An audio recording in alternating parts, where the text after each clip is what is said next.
katakan, mengalirlah kuasa Roh Kudus, mengalirlah di tempat ini, mengalirlah, oh Roh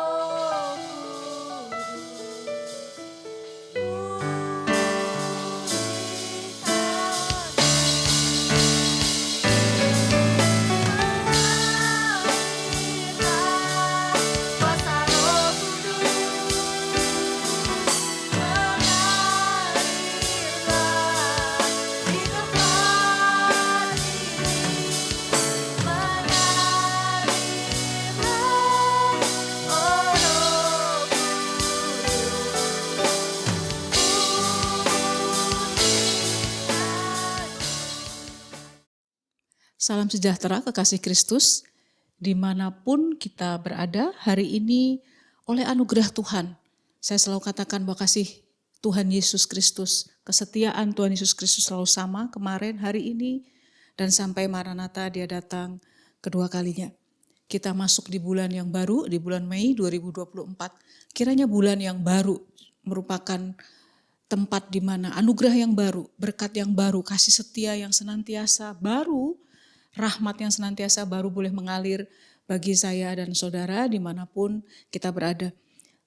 Bulan Mei adalah bulan yang cukup penting karena ada dua peringatan peristiwa besar untuk kegerakan sejarah gereja bagi umat percaya. Yang pertama adalah kenaikan Tuhan Yesus Kristus, yang kedua adalah Pentakosta, pencurahan Roh Kudus di loteng di Yerusalem yang menjadi awal mula kegerakan pekabaran Injil meluas bahkan sampai di kita pada hari ini. Izinkan saya memberi judul khotbah hari ini yaitu melekat erat dengan Roh Kudus. Melekat erat dengan Roh Kudus. Saudara, Roh Kudus adalah pribadi Tuhan sendiri yang diberikan waktu Tuhan Yesus naik ke surga sehingga dialah yang tinggal di dalam hati kita. Nanti kita akan belajar bahwa Roh Kudus itu sangat penting peranannya di dalam setiap kehidupan orang percaya. Kita akan membuka dari Kisah Rasul 2. Jadi setelah Tuhan Yesus naik, maka mereka berkumpul di loteng Yerusalem, di satu loteng Yerusalem, di upper room. Ya.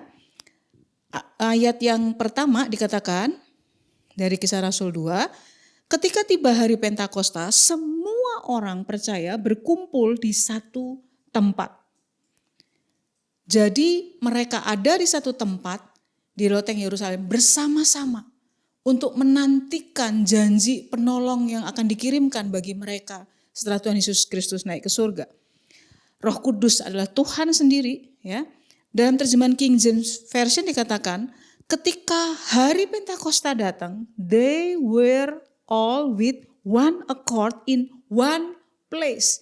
Dikatakan satu akord di satu tempat.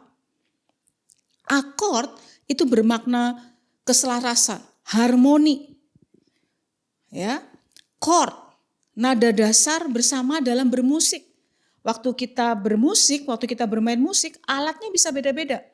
Tetapi itu menjadi sebuah keselarasan nada bunyi yang indah menghasilkan sebuah harmoni karena dimainkan pada nada dasar yang sama. Sekalipun berbeda-beda alat, berbeda-beda bunyi yang dikeluarkan oleh alat musik. Tetapi karena dia satu akord, satu nada dasar, itu menjadi sebuah keindahan. Saudara yang saya kasihi, semua orang percaya di Kisah Rasul, awal mula jemaat waktu itu, semua orang percaya itu di dalam satu harmoni bersama di tempat yang sama. Situasi kebatinan, kalau saya boleh katakan, waktu itu murid-murid dan pengikut Yesus sedang tidak baik-baik saja. Mari kita bayangkan, mereka sedang mengalami kehilangan atau mereka baru melihat pemimpin gurunya naik ke surga. Mereka bisa melihat hilang kemudian di awan-awan. Yesus naik ke surga. Ingat, di saat itu, ya, mereka juga dalam situasi di mana pengikut Kristus itu ditolak, sebenarnya dimusuhi, dan nantinya ada peristiwa penganiayaan.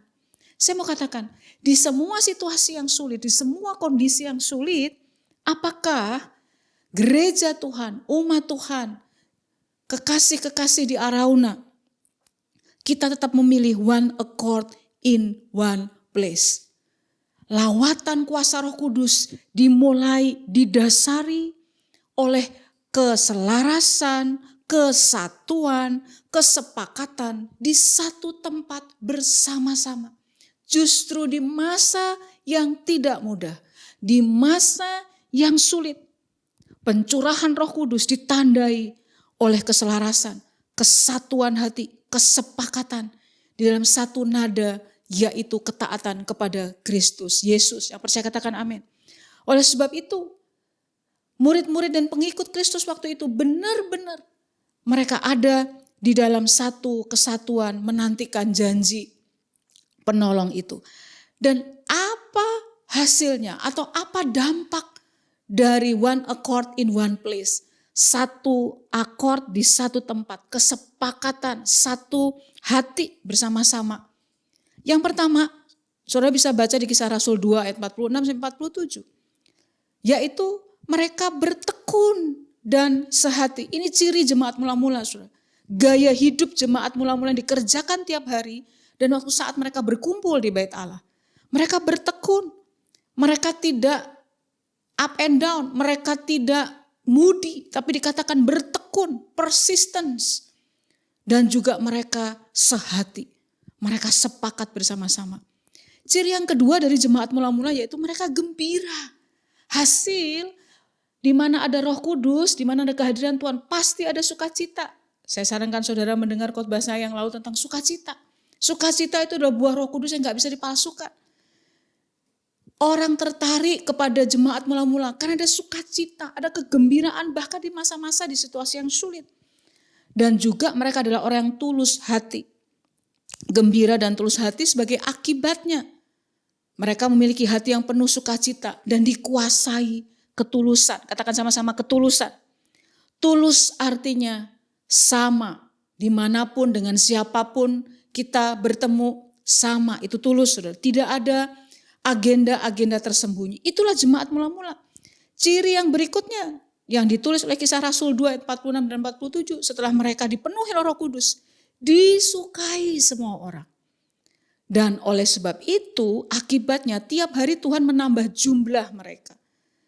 Saya tidak katakan bahwa mereka kompromi untuk disukai, enggak. Tetapi kehadiran mereka, kekuatan itulah yang membawa mereka punya pengaruh. Katakan sama-sama pengaruh. Jemaat Arauna ini beban dan visi kita. Menjadi komunitas yang berpengaruh. Disukai semua orang. Kata disukai ini bermakna dibutuhkan oleh semua orang. Hidupnya menjadi jawaban bagi semua orang. Dan hasilnya apa, saudara? Tuhan yang menambahkan jumlah mereka dari hari ke hari. Saya berdoa supaya ada kebangunan rohani. Di hari Roh Kudus dicurahkan. Di gereja-gereja secara khusus bagi jemaat kekasih Arauna. Ada jiwa-jiwa yang ditambahkan dan dimenangkan. Nah, suasana dan karakter di atas tadi sudah merupakan patokan, guideline. Sebuah rel, jalur yang benar untuk setiap situasi, orang dan keadaan apapun. Tidak mungkin jika ada Roh Kudus, keadaan di atas bertekun, sehati, gembira, tulus hati, disukai semua orang, berpengaruh di banyak kehidupan orang, dan bertambah jumlahnya. Enggak mungkin kalau ada Roh Kudus yang menyertai, Roh Kudus yang hadir dalam kehidupan saya dan saudara, maka tidak mungkin hal-hal di atas itu tidak terjadi. Kita tidak bersukacita, orang tidak diberkati dengan karakter saya dan saudara. Karena fokus semua lawatan pencurahan Roh Kudus adalah jiwa. Yang percaya katakan amin. Yang percaya katakan amin. Aniaya bahkan di Kisah Rasul mencatat membuat mereka tersebar, saudara. Untuk memberitakan kabar baik. Apakah saya dan saudara kita didapati memiliki ketekunan, kesehatian, sukacita, kara itu. Memiliki ketulusan hati, enggak ada agenda tersembunyi. Sehingga orang membutuhkan saya dan saudara. Saya berdoa supaya di hari pencurahan Roh Kudus, di tahun ini menjadi kebangunan rohani bagi saya dan saudara di semua komunitas yang ada. Yang percaya katakan amin. Nah, Kisah Rasul 16:4-12. Di situ digambarkan bahwa Roh Kudus rindu untuk memiliki relasi, memiliki hubungan yang erat dengan setiap kita orang percaya. Paulus dan Silas serta jemaat mula-mula memberikan contoh teladan bagi saya dan saudara tentang eratnya hubungan tersebut. Mereka adalah jemaat yang sederhana, bahkan dikatakan orang-orang bodoh.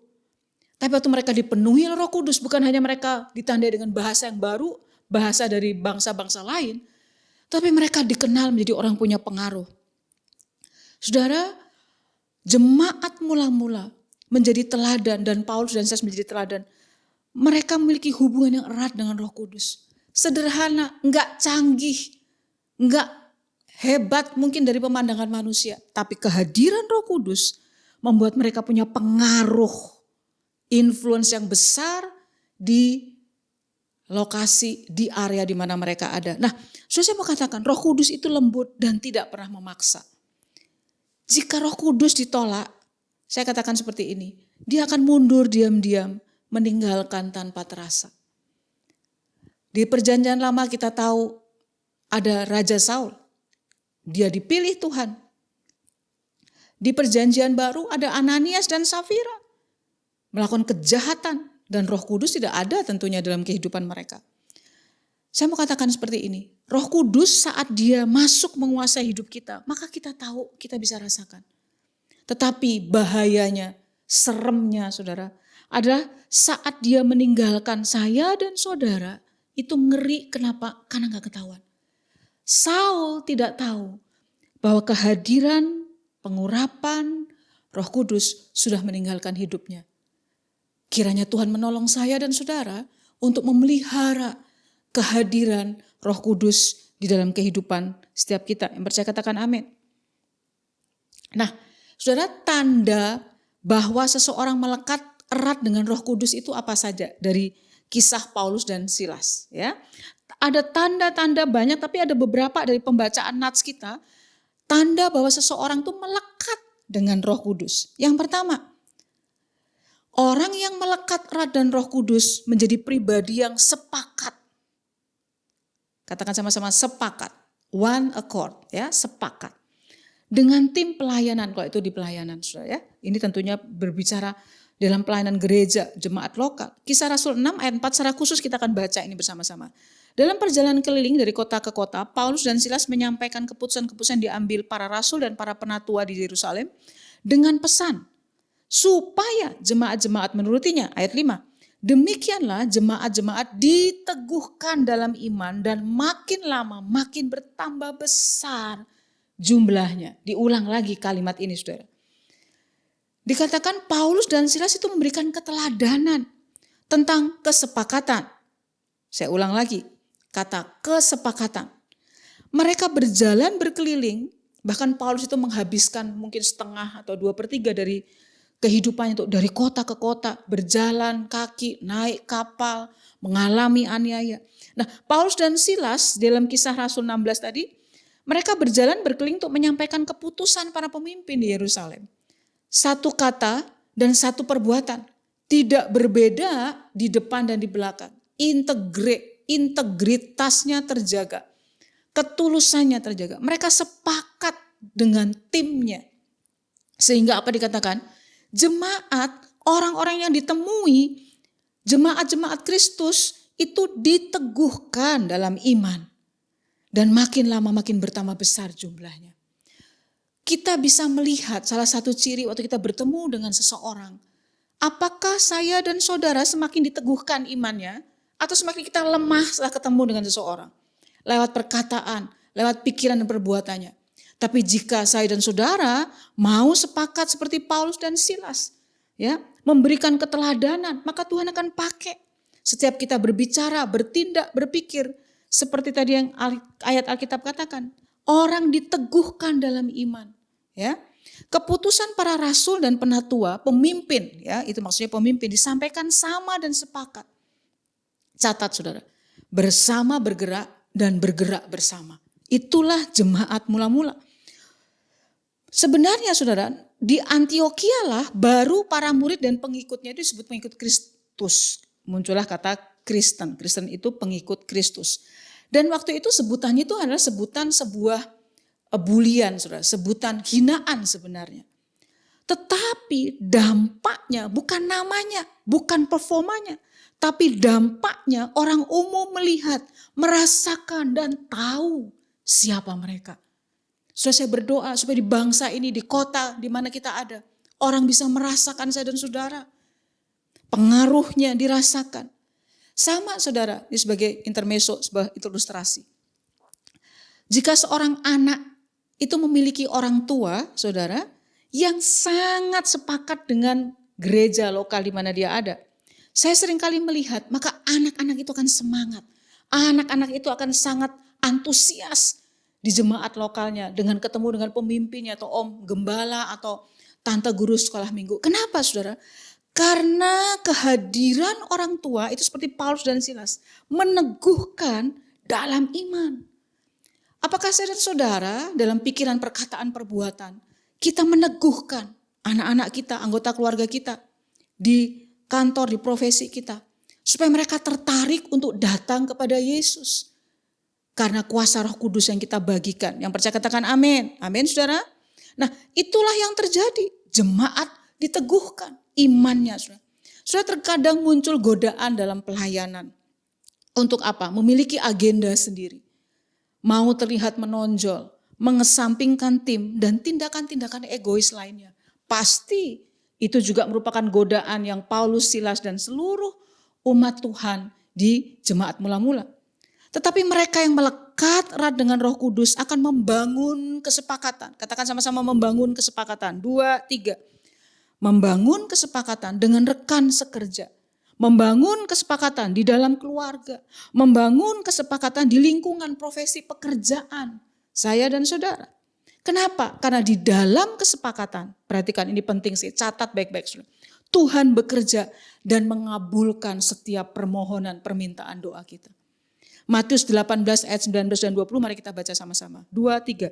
Jika 2 orang daripadamu sepakat meminta apapun juga, permintaan mereka itu dikabulkan oleh Bapakku di surga. Wow.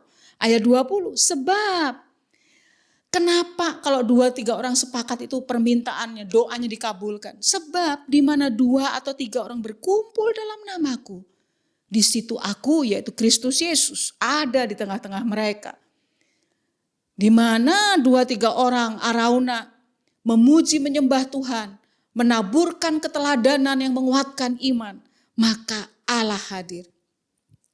Pertanyaan saya, kalau kita berkumpul, komunitas, komsel, keluarga, profesi, kalau kita berkumpul yang hadir di tengah-tengah kita siapa saudara?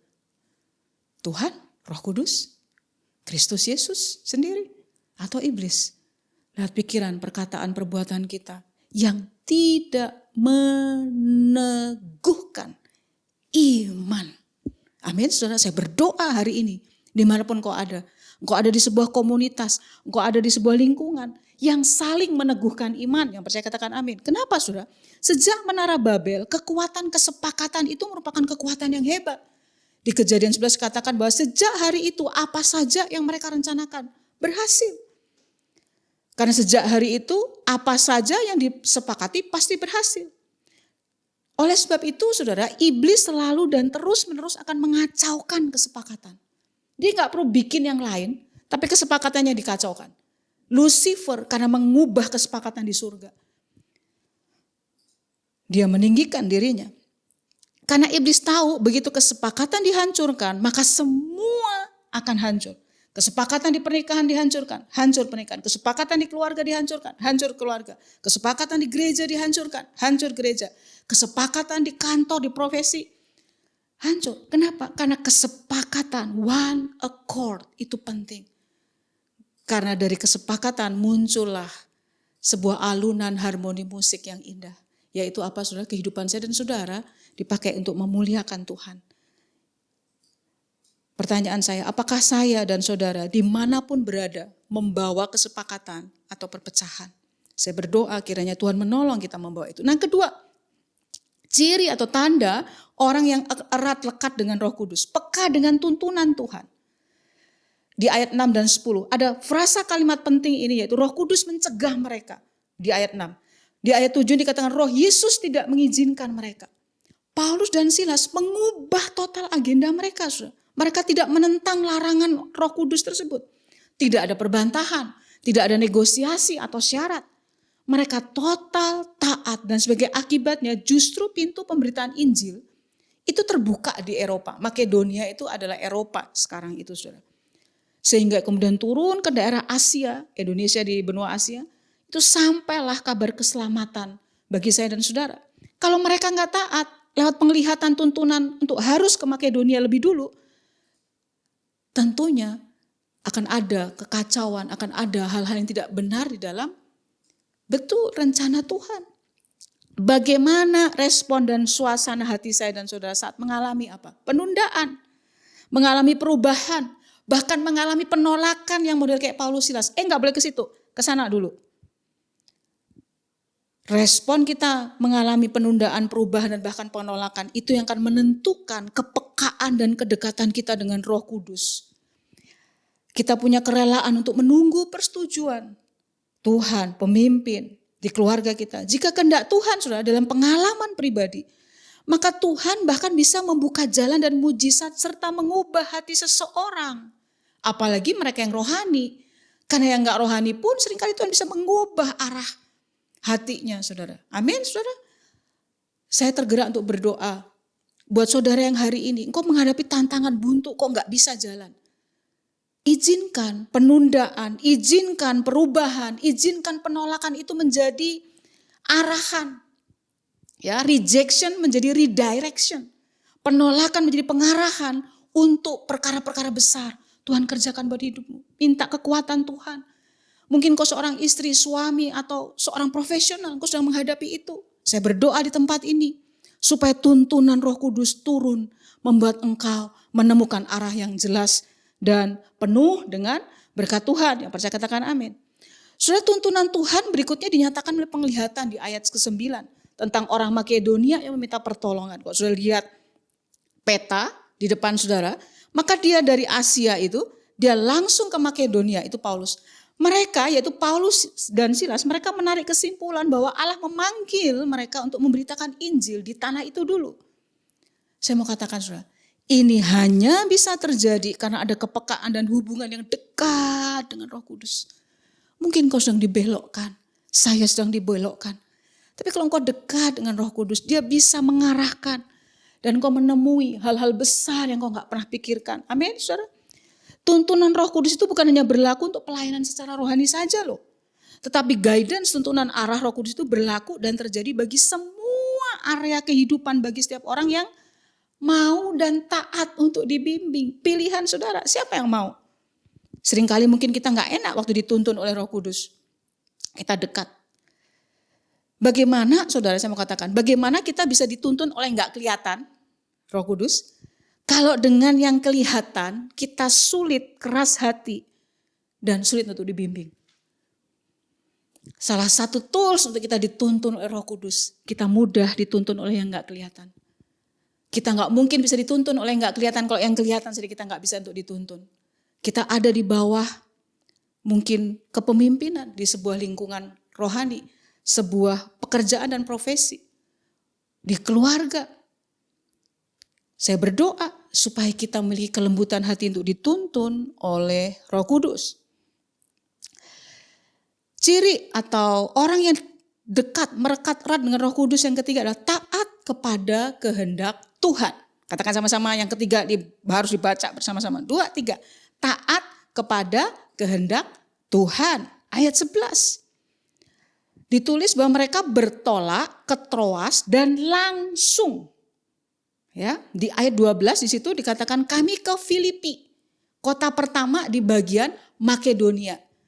Dan di Filipi itu saudara, mereka kemudian khususnya Paulus tinggal dan bahkan dia dipenjara di tempat seperti itu. Saudara, ketaatan untuk tuntunan Roh Kudus tidak menjamin bahwa jalan kita penuh dengan karpet merah dan bukit berbunga.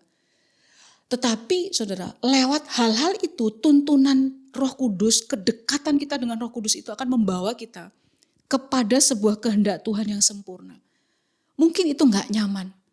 Tetapi ada anugerah keselamatan, berkat Tuhan di dalam sebuah ketaatan.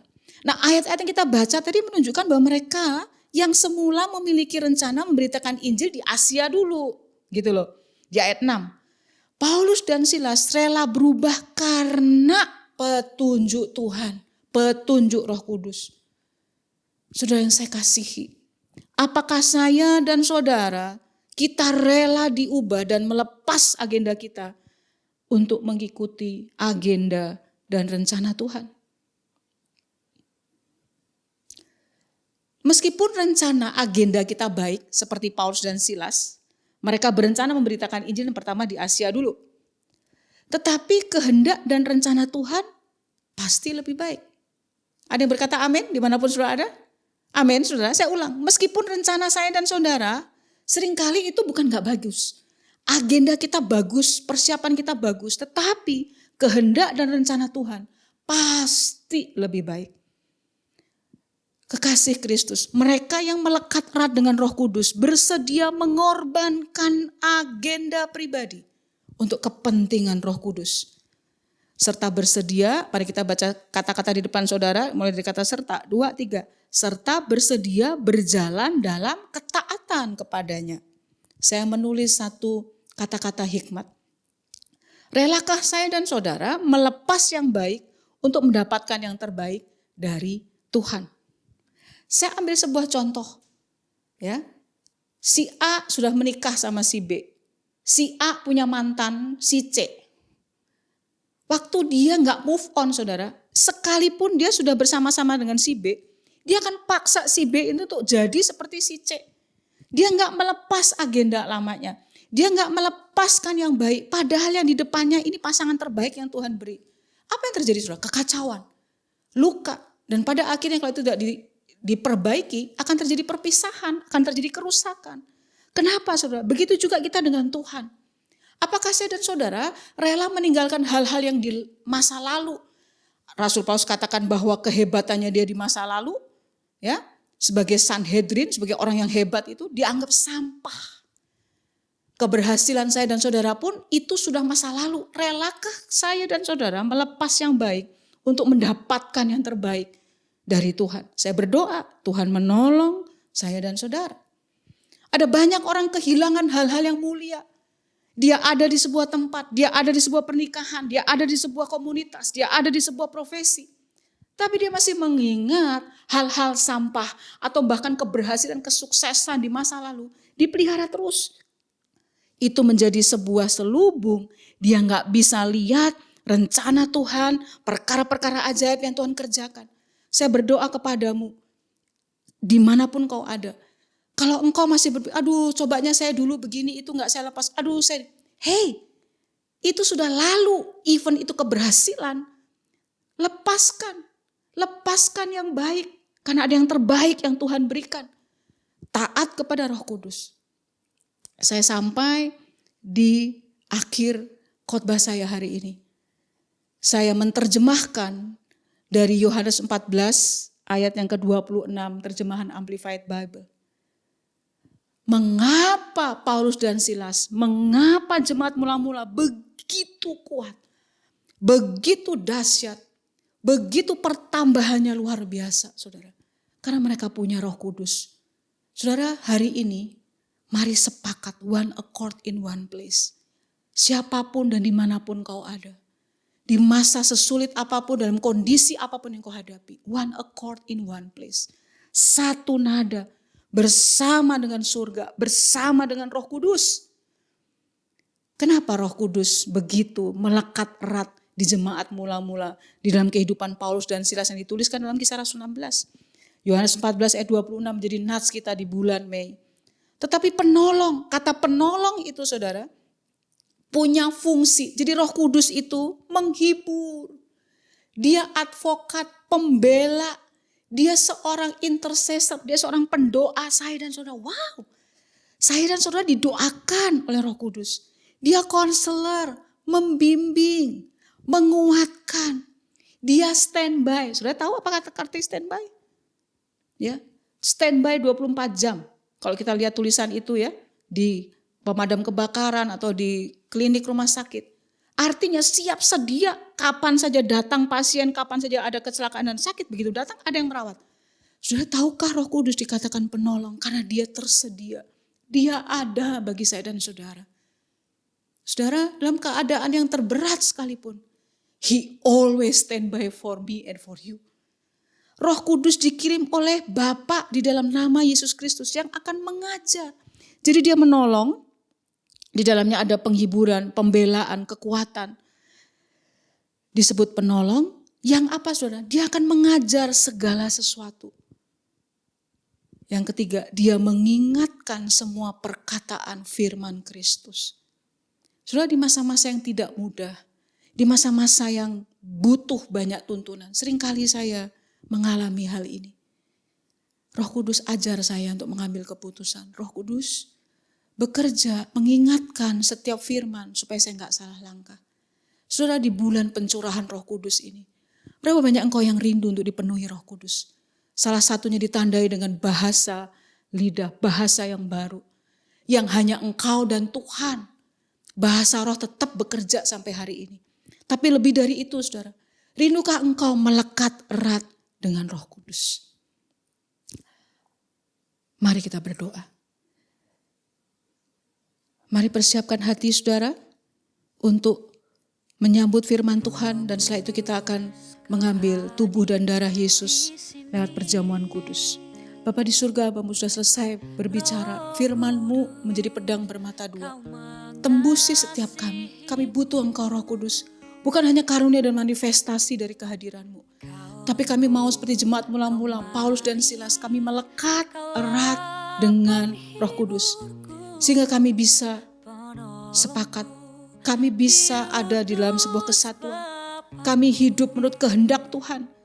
Kami berjalan sesuai tuntunan-Mu Tuhan. Tolong setiap kami Tuhan. Kuatkan yang lemah, sembuhkan yang sakit. Biar terjadi revival, kebangunan rohani, pencurahan Roh Kudus di mana-mana tempat. Secara khusus curahkan Roh Kudus-Mu di jemaat Arauna Tuhan. Di setiap rumah tangga, di setiap rumah, di setiap kantor, di setiap profesi dimanapun kami ada. Engkau bekerja. Terima kasih Tuhan. Dalam nama Tuhan Yesus kami berdoa. Saudara boleh menyiapkan roti dan anggur atau yang sejenisnya untuk kita mengambil hati dan mengambil sikap kita mau perjamuan kudus. Saudara, saya rindu untuk kita membaca 1 Korintus 11 sebelum kita mengambil perjamuan kudus. Sebab setiap kali kamu makan roti ini dan minum cawan ini, kamu memberitakan kematian Tuhan sampai Ia datang. Jadi barang siapa dengan cara yang tidak layak makan roti atau minum cawan Tuhan, ia berdosa terhadap tubuh dan darah Tuhan. Karena itu hendaklah tiap-tiap orang menguji dirinya sendiri. Dan baru sesudah itu ia makan roti dan minum dari cawan itu. 29, karena barang siapa makan dan minum tanpa mengakui tubuh Tuhan, ia mendatangkan hukuman atas dirinya. Kalau engkau percaya dan mencintai Yesus, dengan yakin ambil perjamuan kudus. Tapi sebelumnya jangan sembarangan saudara. Mari uji dirimu. Uji diri saya juga. Minta Tuhan menguduskan supaya perjamuan kudus tidak mendatangkan hukuman atas setiap kita. Mari ambil waktu mengakui dosa-dosa kesalahan, pikiran, perkataan, perbuatan. Dan minta supaya hidup kita menjadi pemberita korban Kristus. Mari ambil roti di tangan kanan saudara, pegang. Sebab apa yang telah kuteruskan kepadamu, telah aku terima dari Tuhan, yaitu bahwa Tuhan Yesus pada malam waktu ia diserahkan, mengambil roti. Dan sudah itu ia mengucap syukur atasnya, ia memecah-mecahkannya dan berkata, inilah tubuhku yang diserahkan bagi kamu, perbuatlah ini menjadi peringatan akan aku. Mari bagi semua yang mengasihi Kristus Yesus kita makan bersama-sama. Roh Kudus, Kau mengasihiku.